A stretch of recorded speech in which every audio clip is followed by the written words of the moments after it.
Buenas noches. Continuando con este ciclo de este seminario del Código Civil y Comercial de la Nación, hoy tenemos la alegría de tener en nuestra casa al doctor Bernardo Marcos Díez, quien va a terminar el ciclo hablando del contrato de obras y servicios.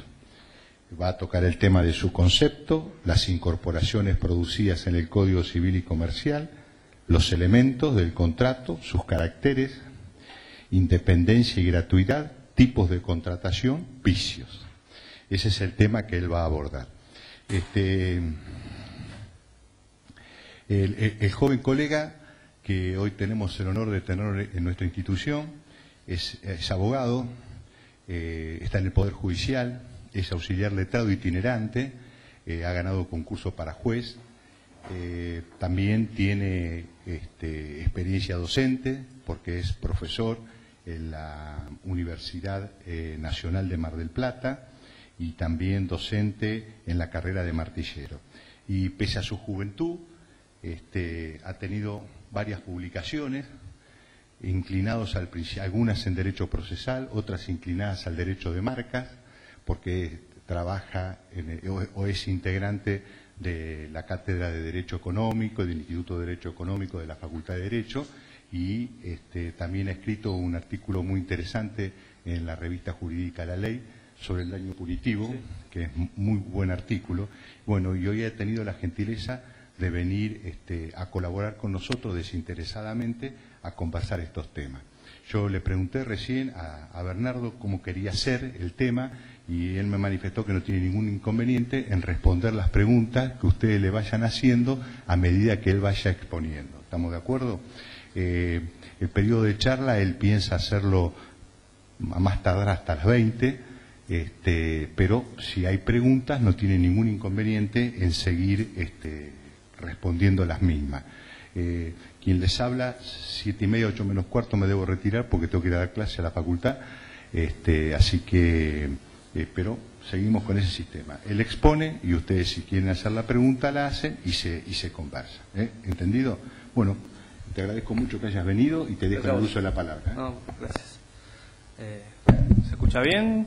Sí, bueno, buenas tardes. Gracias por venir. Como dijo Juan Carlos, vamos a hacer una charla lo más interactiva posible, no los quiero aburrir. Me paran, me preguntan y vamos intercambiando opiniones. El nuevo código, justamente lo que permite es debatir o charlar determinadas cuestiones porque trae conceptos en algún punto específicos y en nuestro punto amplios, que permiten interpretar las normas de determinada manera. La primera diferencia que encontramos con el nuevo código y el código de Vélez va a ser la denominación de este contrato de obras y servicios. En el código de Vélez encontramos un contrato regulado en un articulado conjuntamente con el contrato de locación, como locación de obras y servicios, y el código nuevo lo que hace es escindirlo. Habla directamente en un capítulo de contrato de obras y servicios. Esa es la primera diferencia conceptual técnica en cuanto al contrato. Otra de las pautas importantes que nos introduce el código es poner en cabeza del juez la interpretación o tal vez la fijación en muchos aspectos en cuanto a la retribución que puede llegar a tener un contratista, un arquitecto, en caso de llegar a tribunales, en base a una pauta un poco amplia, que es el concepto de equidad. Va a hablar, cuando veamos el tema de cómo se regula el precio o cómo se fija el precio en el contrato, ante una falta de acuerdo entre las partes, el juez va a tener que fijar ese precio, fijar esa retribución equitativamente. Y no solo se va a repetir ese concepto equitativamente o en forma equitativa en varios artículos de este contrato de obra. Es un concepto un poco amplio. La equidad ha sido definida desde diferentes aspectos, diferentes puntos de vista. Y se los aclaro ahora porque después cuando entremos en el análisis del articulado ya vamos a hablar directamente del concepto de equidad. Y la equidad vendría a ser, a grandes rasgos, fijar una pauta de justicia o de razonabilidad ante un caso concreto. Para eso el juez va a tener que examinar determinados parámetros, como puede ser la labor realizada en la obra, o qué materiales se utilizaron, qué avance, y en base a ese combo de parámetros fijar la retribución en el caso de que sea fijar el precio. Ahora después lo vamos a ver. Y por otro lado también introduce o le da mayor importancia a lo que es la autonomía de la voluntad en el contrato. En varios artículos el código permite a las partes fijar libremente el precio, por ejemplo, cosa que tal vez en el código anterior estaba más encasillado en las leyes arancelarias o en los usos y costumbres que pueda tener la obra.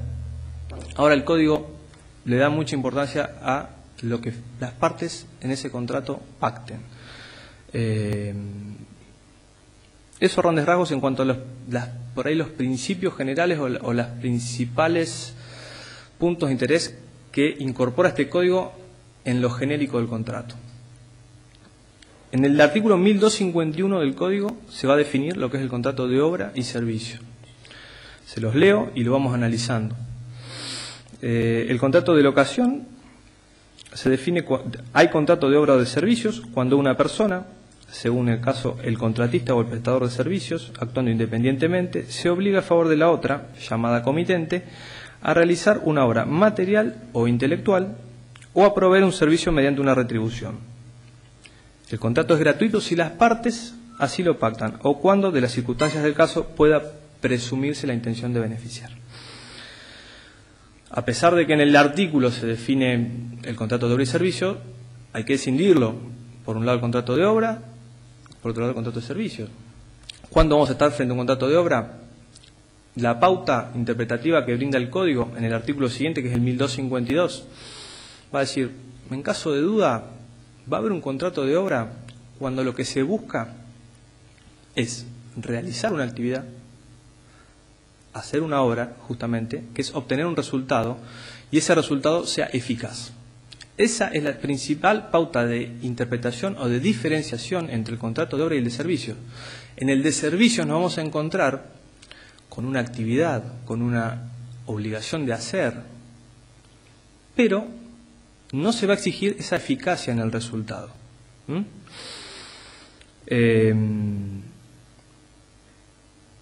Tal vez que está el caso concreto, pero la principal diferencia es esa. También se hace hincapié en este artículo en cuanto a la independencia de aquel que presta el servicio o realiza la obra. Cuestión que tal vez en el código anterior no estaba tan especificada.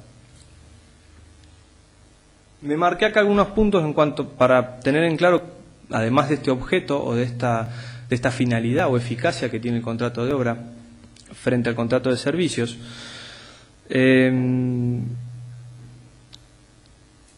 La pregunta es, y sé que me voy a meter en un lío, porque se las voy a hacer a ustedes, es ¿dónde se ubican ustedes? Si se ubican dentro de una obligación de resultado en el contrato de obra, o se ubican dentro de una obligación de medios o de hacer sin una eficacia en ese resultado. ¿Cómo lo ven ustedes? Y ahora veníamos ubicándonos en la de medios. De medios. Lo veníamos ubicando, salvo aquello que como profesionales hacen una empresa productora y entregan un objeto determinado porque se comprometen a entregar eso. Uno es una creación intelectual y está entregando está quitando los medios para que otro lo haga. Bien. En la obligación de medios uno se compromete a hacer una actividad, tal vez a lograr un resultado, pero la diferencia creo fundamental con la obligación de resultado justamente es la eficacia, ¿no? O sea, me parece que una pauta de interpretación o de orientación en este comienzo del nuevo código tal vez esté dada por el rol que tenga el arquitecto justamente dentro de la obra o de la prestación de servicios.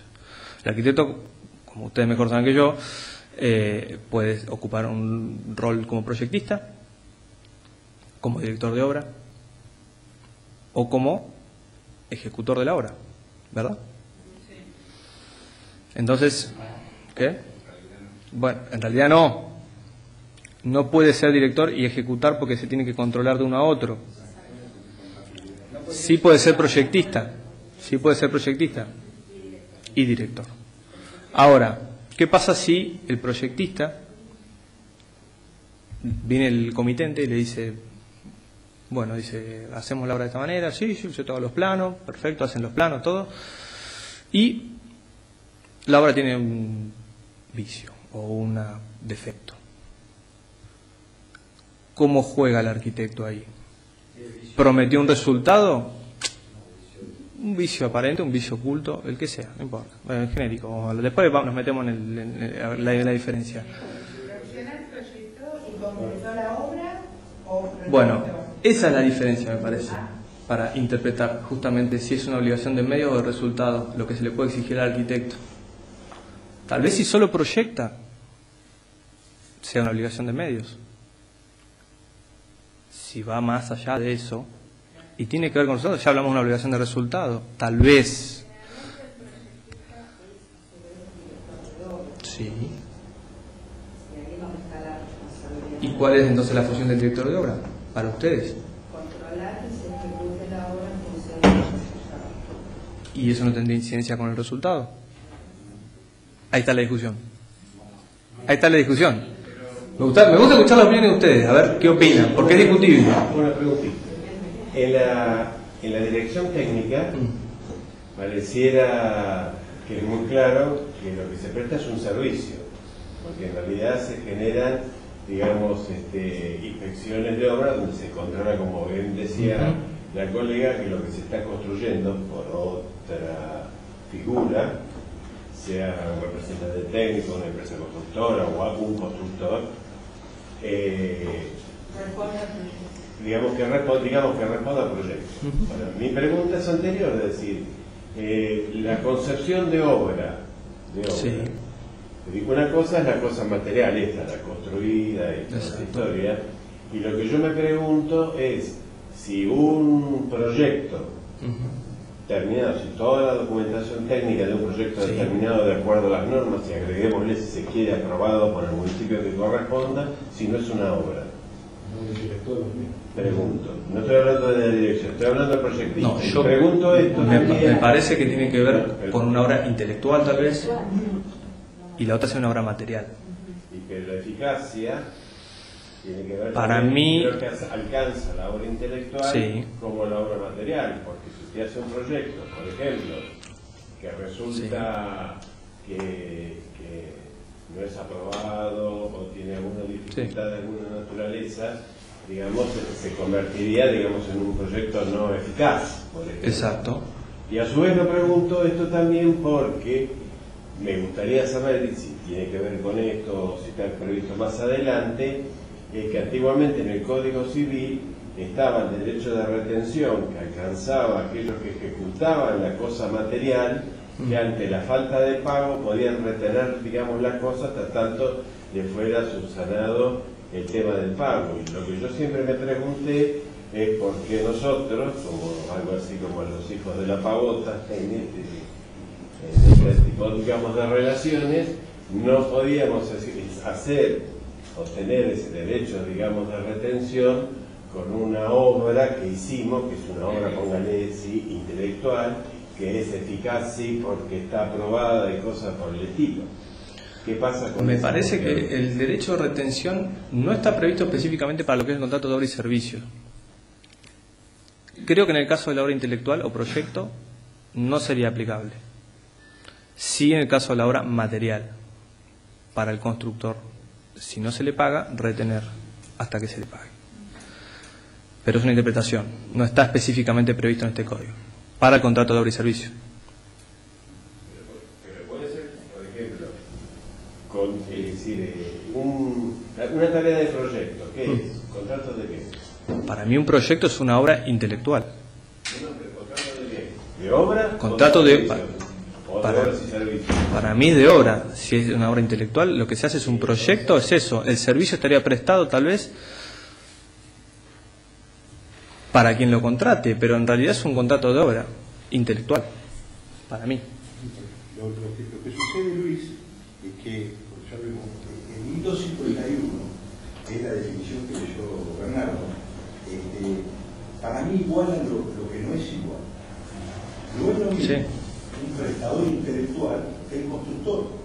Y acá el código porque dice el caso el contratista o el prestador de servicio. No es lo mismo. No es lo mismo.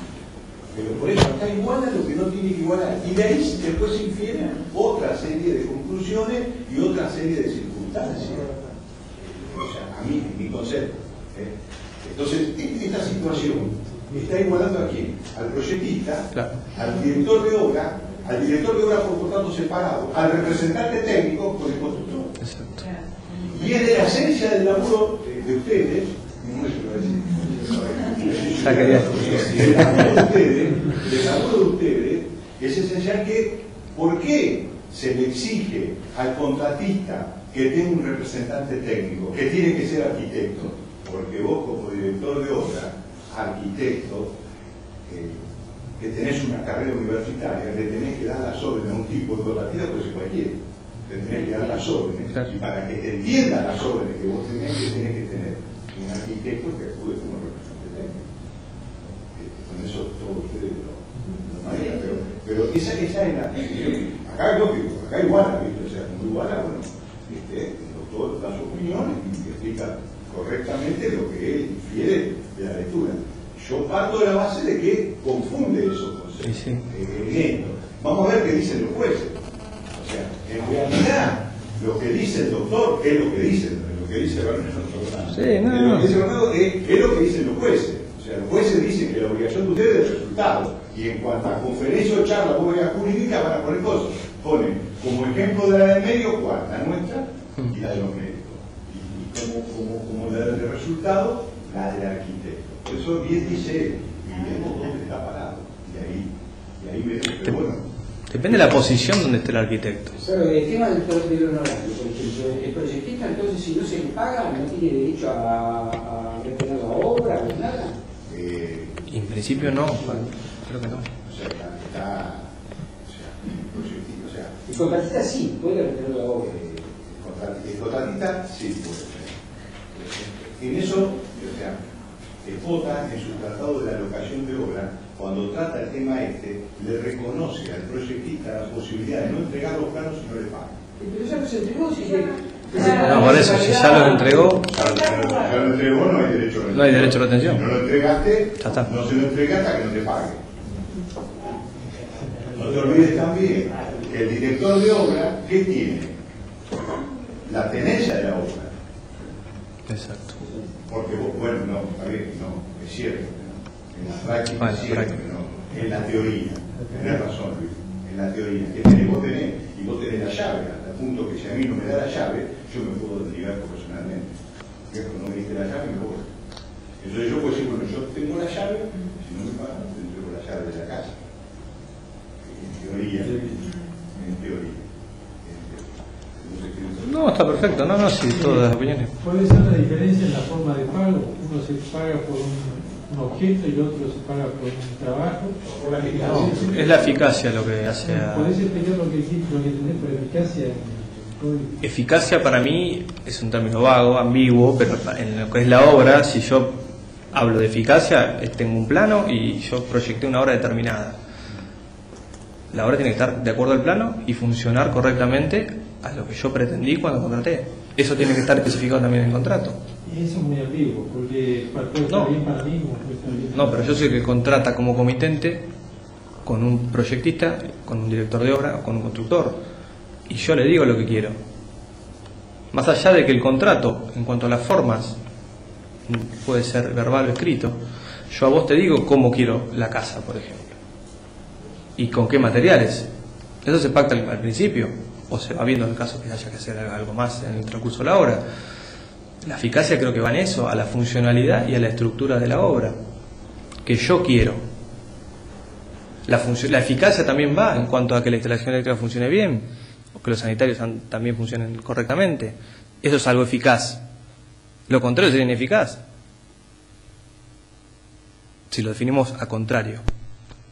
Un poco también lo que hablaba, lo que vimos en la primera charla con Rodrigo, cuando dijo que era una obligación de hacer. ¿Se acuerdan de esos 3 incisos que habíamos visto? No, lo leemos, creo. El artículo 774, cuando hablaba de la prestación de un servicio, decía: la prestación de un servicio puede consistir en realizar cierta actividad con la diligencia propia independientemente de su éxito. Las cláusulas que contemplen a los buenos oficios o aplicar los mejores esfuerzos están comprendidas en este inciso. B. En procurar al acreedor cierto resultado concreto con independencia de su eficacia. B. Y la tercera, en procurar al acreedor el resultado eficaz prometido. La cláusula llave en mano o producto en mano está comprendida en este inciso, que ahí me saltaron ustedes a la yugular y me dijeron: no, pero eso es para el contratista, no es para el arquitecto, ¿está bien? Yo creo que sí, el inciso A es de obligación de medio. El inciso B, cierto, también podría estar ahí. El C no. No, el C de resultado. Bueno, sí, tal cual. Sí. Citar una resolución del colegio, sí. Es la número 41 a 15, de un extracto que, para aclarar un poco esto, que me parece que está bien.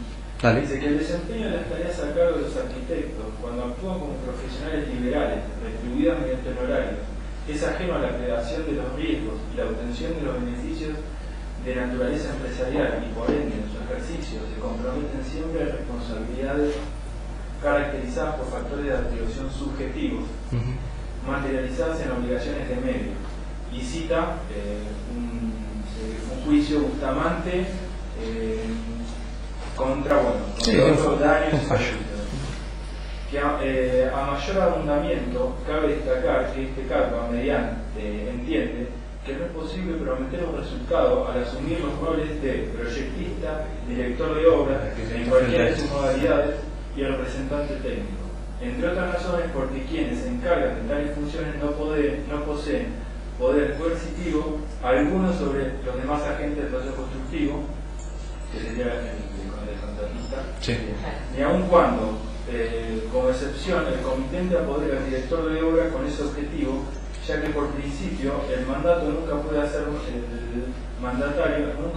más de aquello que podría el mandante si obrara personalmente, y ello sin perjuicio de no existir norma jurídica alguna que establezca un derecho de deber del director de obra por obligar a un constructor con efectos jurídicos en caso de incumplimiento suyo.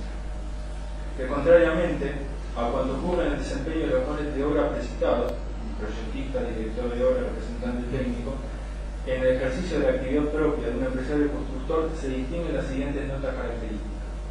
El constructor dice: se promete un resultado concreto, es decir, se asumen responsabilidades de neto corto objetivo. La actividad en cuestión constituye ejercicio del comercio o industria, y la actuación como constructor no apareja ejercicio profesional de la arquitectura, y consecuentemente su contralor se encuentra excluido de la competencia arreglada a este cargo. Y dice: la actividad del empresario constructor puede ser asumida por cualquier persona física o jurídica, que lo hablamos hoy, sin necesidad de que éste cuente con título alguno, siempre y cuando al hacerlo dé cumplimiento a lo dispuesto por el artículo, y cita la ley de colegiación nuestra del 1405. Bueno, y después dice: resuelve, en ningún supuesto y sin importar que dispongan los reglamentos municipales al respecto, se entenderá que el profesional a cargo de la dirección de obra desempeñada en la modalidad que fuere, así como tampoco los representantes técnicos asumen el rol de empresario constructor, ni consecuentemente la calidad de empleadores de la industria de la construcción. Y se considera éticamente reprochable, que son varios artículos del artículo 9, por razones expuestas en el presente, el desempeño simultáneo en un mismo proceso constructivo de director de obra. Justamente porque no puede ser director y ejecutarla, no se puede controlar a sí mismo. ¿Por qué se nos quiere adjudicar una obligación de resultado por esta explicación, que a su vez está es una resolución del colegio, pero también está por un abogado arquitecto, Sergio Bertón, en un Sí. libro que se llama Arancel de la adaptación del arquitecto, que también tiene esta... Sí, Juan Carlos me comentó que Verdón ha escrito bastante sobre el tema. Es una interpretación. No se ha expedido todavía la justicia en base al nuevo código. Estamos hablando del código de Vélez. Bueno, Es una resolución es una resolución de acá del colegio. Cuando hiciste el curso el otro día, el de jóvenes arquitectos. Estudiamos esa resolución. Yo la dije esa resolución. Pero es una resolución Claro. de escapa del Colegio de Arquitectos de la provincia de Buenos Aires. Pues no sabemos Hay que ver qué dicen los si jueces. esto va a tener acogida Claro. en tribunales. Jurídicamente Claro. lo que está aplicando Bernardo es lo que tenemos hoy. Vamos a ver, todavía no tenemos juicio con las nuevas nuevas normas. Rodrigo Cataldo, cuando vino, dijo que había sacado una sentencia. ¿Se acuerdan que contó el caso de La obra que se cayó? la calle España? Sí. La obra de la calle Sí. España. Y dijo que él se basó, liberó a un arquitecto de responsabilidad, o sea que no aplicó una responsabilidad objetiva, Claro, objetivo. sino que aplicó una responsabilidad subjetiva. Porque uno había, ¿se acuerda que